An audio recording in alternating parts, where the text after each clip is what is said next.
What's up, guys? BSG RX Path, Monday, April 5th. This is the first day of the new training cycle and kind of the new format that we're doing with BSG training. So just as a reminder, we're going to have 3 different programs: a scaled version, an intermediate version, and this RX version. I know that the majority of people that are going to be following this path are probably at the moment following quarterfinal lead up, because quarterfinals is next weekend. But for those of you guys that fall into this RX category, this is the first unofficial day, we'll call it, of the new season or of the off season. The next 3 weeks is going to be fairly low volume, just coming out of the open. Everybody's pretty tired. It's nice to pull the reins back a little bit as far as volume goes before we ramp it back up leading into bacon beatdown. So 3 parts today. Starts off with 6 sets of box squats. It's 2 waves, 5-4-3, 5-4-3, rest as needed in between sets. Give yourself a full second or 2 pause on a box.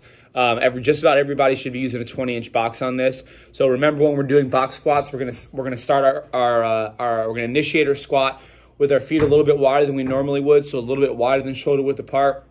Completely sit on the box, disengage the hips on the box, and then stand up. There's not a specific tempo to follow today for this piece, but again, a full second pause where you're completely disengaging the hips on the box is going to be ideal.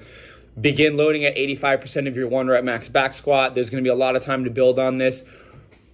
Like I said, over the next couple weeks, we're not trying to go crazy. Trying to let ourselves heal up a little bit and recover a little bit from the open and from the last couple months of training.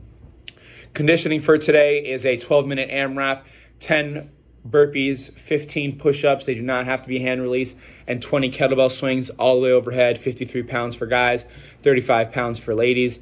And then it finishes up with a ring muscle up complex. All these movements are ideally going to be unbroken.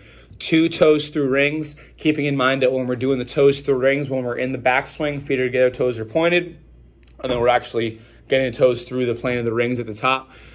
1 kip, 1 to 2 ring muscle ups, depending on where your ring muscle up capabilities are.